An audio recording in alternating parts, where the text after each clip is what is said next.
Bonsoir à toutes et à tous et merci d'être à notre compagnie. Nous sommes dans le programme du soir sur New World Info ce vendredi. Dans le décryptage de l'actualité du jour, nous allons évoquer la Guinée. Le président à Bissau, la CEDEAO demande à l'armée de se tenir à l'écart. On en parle avec Mamadou Diouf, qui est déjà en studio avec nous. Bonsoir Mamadou Diouf. Bonsoir Samuel. L'organisation ouest-africaine CEDEAO a estimé illégal lundi dernier les investitures de 2 chefs d'État rivaux en Guinée-Bissau et appelé l'armée à rester neutre dans la querelle post-électorale qui se poursuit 2 mois après la présidentielle. La CEDEAO suit avec une grande préoccupation la situation dans cette ancienne colonie portugaise marquée par les investitures successives de 2 chefs d'État en dehors des cadres légaux et constitutionnels et la coexistence de 2 premiers ministres. La CEDEAO note également avec grande inquiétude l'immixtion des forces de défense et de sécurité dans la sphère politique et leur demande instamment de se tenir à l'écart. Mais Mamadou Diouf, depuis, il y a au moins un président qui a démissionné. Oui, c'est en fait la chose la plus curieuse dans ce pays. Il y a un président de la République dont le mandat est en cours. Des élections ont été organisées. Le premier à respecter les institutions et les textes, ça doit être le président sortant parce qu'il n'est pas encore sorti. Mais comme il a soutenu le second, qui est allé au niveau du second tour des élections, le président lui a même remis les clés, a quitté le palais et l'autre est allé s'installer au niveau du palais. Pour un président de la République, on ne devait pas s'attendre quand même à un tel comportement. Il aurait pu attendre plutôt que la Cour suprême déclare clairement qui est vainqueur des élections de façon définitive avant qu'il y ait une passation des pouvoirs. Est-ce qu'à la décharge d'Umaro Sissoco Embalo, on ne peut pas mettre le fait qu'on a une procédure qui paraît finalement interminable? Mais le droit, c'est le droit. Il est rentré dans un jeu où il y avait des règles. Il n'est pas rentré en ignorant les règles. Il ne peut pas, en cours de jeu, parce que il a marqué 2 buts, vouloir que le match s'arrête. Si le match doit durer 90 minutes, il faut que les 90 minutes s'épuisent.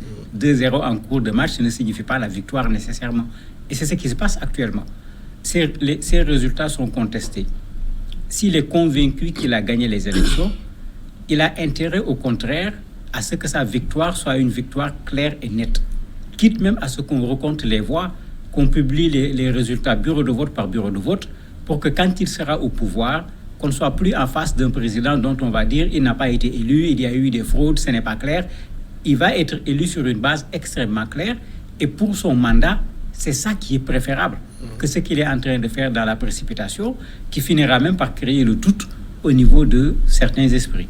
Alors, est-ce que l'armée bissau-guinéenne a pris position? Officiellement, par un discours, non. Dans les faits, oui. Puisque l'armée occupe certains ministères, l'armée occupe l'Assemblée nationale.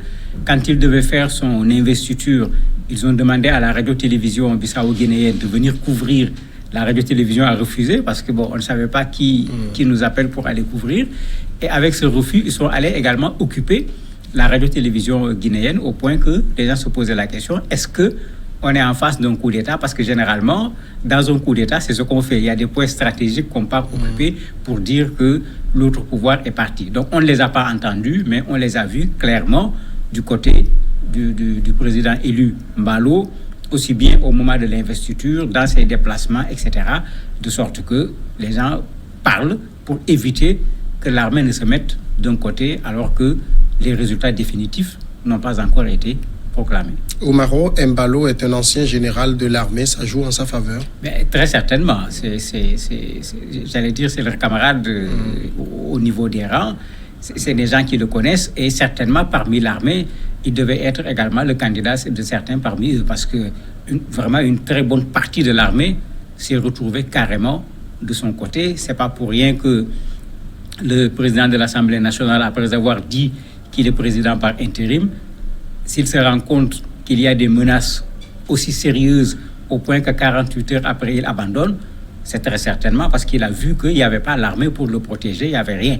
En ce moment, il a préféré tout simplement jeter l'éponge. Quand la CEDEAO demande à l'armée de se tenir à l'écart, alors qu'on sait qu'on a une situation, j'allais dire, de crise, est-ce qu'il est souhaitable que l'armée soit hors du jeu? Oui, il est souhaitable que l'armée soit hors du jeu puisqu'on est en Guinée-Bissau. Le pays a obtenu son indépendance en 1974. Premier coup d'État en 1960, après je ne sais plus combien de coups d'État, de tentatives de coups d'État, et même ce qui se passe actuellement, on l'a vu là-bas. Au décès d'un des présidents, quand on a organisé les élections, on a fait un coup d'État entre les deux tours. Donc c'est pas une surprise. On a déjà vu ce genre de curiosité avec la Guinée-Bissau. Donc ce n'est pas pour rien que la CEDEAO est en train d'alerter, parce que plusieurs fois l'armée s'est mêlée à la question politique au niveau de ce pays. Mais quand la CEDEAO a parlé, est-ce que l'armée a écouté? Pour le moment, on ne voit pas quelque chose de concret, puisque l'autre fois, avant les élections, quand il y avait plein de rumeurs, quand la CEDEAO avait parlé, avait envoyé même des hauts gradés au niveau de la Guinée-Bissau pour montrer que les choses doivent être claires, l'armée avait pris la parole pour dire clairement l'armée ne soutient personne et que l'armée va rester l'armée du peuple bissau-guinéen. Pour le moment, on ne les a pas encore entendus, peut-être avec la requête du secrétaire général des Nations Unies qui demande à ce qu'on envoie une délégation importante de haut niveau en Guinée-Bissau. Peut-être que si cela se fait, l'armée fera la même déclaration et on espère que calmement, les gens attendront que la Cour suprême proclame définitivement les résultats. La CEDEAO a quand même des troupes en Guinée-Bissau. Effectivement, il y a des troupes de la CEDEAO en Guinée-Bissau. La CEDEAO avait même voulu renforcer ses troupes à cause des rumeurs de coup d'État dont je parlais tout à l'heure. L'armée bissau-guinéenne avait dit à l'époque, c'est pas la peine, ils ne se mêleront pas, ils ne se mêlent à aucun coup d'État. La CEDEAO n'avait pas renforcé les troupes. Donc, la CEDEAO a déjà une présence militaire, une présence qui peut être renforcée. Et aujourd'hui, en plus de la pression de la CEDEAO, vous avez la France, vous avez le Brésil, vous avez le Portugal, l'ancienne colonie. Vous avez tout un ensemble de structures qui commencent à dire exactement ce que la CEDEAO a dit, qu'on ne peut pas prendre le pouvoir, ni installer le pouvoir en dehors du cadre institutionnel, en dehors des lois.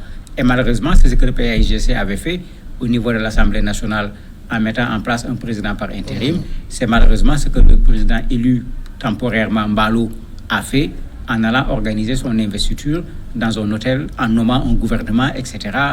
On ne voit pas pourquoi toute cette précipitation, parce que la crise date depuis 2015, que les gens prennent le temps de mettre les choses comme il se doit pour qu'on ne parle plus de crise en Guinée-Bissau. Peut-on estimer au regard de ces situations que le président Oumaro Embalo est en train d'être isolé? Mais il est en train d'être isolé parce qu'il y a trop de précipitation dans ce qu'il fait. On organise des élections, on proclame les résultats provisoires, tu commences à voyager. Il commence à dénoncer le président guinéen. Il est parti au Sénégal, au Togo, au Cameroun. Mais on te reçoit comme un citoyen ordinaire parce que tu n'es pas encore officiellement un président. Il a voulu forcer la main au sommet de l'Union africaine à Addis Abeba. En ce moment, les gens se disent, mais attendez, est-ce que le gars a la posture? Est-ce qu'il a la mesure de ce que veut dire un chef d'État? Parce que dans son comportement, il fait douter les gens. Est-ce que c'est vraiment un homme politique, celui-là? Parce qu'un homme politique, il doit savoir où commencer, où passer et où terminer. Et pour quelqu'un qui est convaincu d'avoir été élu à des élections, il faut laisser les instances qu'il faut déclarer qui est vainqueur ou qui ne l'est pas. Comme je disais, dans un match de football, qui a gagné, qui n'a pas gagné, qui siffle la fin du match, c'est l'arbitre. Ce n'est pas à un quelconque joueur de le faire, même si c'est le capitaine de l'équipe qui est en train de gagner le match. C'est à l'arbitre de dire que le match est terminé. Dans le contexte actuel, on entend très peu les Bissau-Guinéens eux-mêmes. C'est tout à fait normal parce que même au moment des élections, la réaction de la plupart des Bissau-Guinéens, c'était sortir de la crise. À la limite, qui va gagner, ce n'était pas leur premier souci. Eux, leur souci, c'était de sortir de la crise. Parce qu'au moment où on parle, il y a la grève en Guinée-Bissau. Il n'y a plus d'école, il y a plein de problèmes, et ça depuis fort longtemps. Le président, il le sait, quand il a mis en place son gouvernement, il a demandé aux gens de reprendre le travail.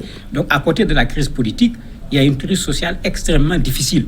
À cause de cette crise sociale, une bonne partie des Guinée-Bissau avait dit tout simplement qu'importe la personne qui va être élue. Le plus important, c'est qu'on sorte définitivement de la crise. Et malheureusement, les élections donnent naissance actuellement à une nouvelle crise. Comment comprendre que la CEDEAO, qui connaît très bien ce pays, c'est un pays qui est sous biberon depuis très longtemps, n'a pas su préparer les esprits des deux challengers au second tour pour que soit on accepte la victoire de l'autre ou on accepte sa défaite? Cela avait été fait pourtant. Depuis même le premier tour, la CEDEAO avait insisté pour que chaque candidat accepte de pouvoir féliciter le candidat qui va gagner. La difficulté ici pour la CEDEAO, c'est que on n'est pas encore à une proclamation définitive des résultats. De sorte que quand la CEDEAO intervient, on a l'impression qu'on intervient à l'intérieur du processus électoral. C'est un peu ça la difficulté de la CEDEAO, puisqu'ils avaient alerté. Quand les premiers recours avaient été introduits, ils avaient alerté en demandant, non pas aux politiques, mais à la Cour suprême, à la CENI, de faire le travail qu'il faut pour proclamer les résultats comme il se doit. Mais avec cette précipitation où il y a un président ici, il y a un président là-bas, il y a un premier ministre ici, il y a un premier ministre là-bas, il y a un gouvernement ici, la CEDEAO sent que les choses sont en train de quitter le cadre de la CENI et de la Cour suprême où on doit régler cette question électorale pour donner naissance à une autre crise qui dépasse une crise sur le résultat des élections. Et c'est pourquoi la CEDEAO a repris la parole, même le président élu qui avait été pratiquement félicité même par la CEDEAO ne l'a pas raté dans la dernière déclaration. Amadou Diouf, merci d'avoir répondu à nos questions. C'est moi qui vous remercie. Et on va passer un moment de pause avant de retrouver juste après notre invité pour le sport.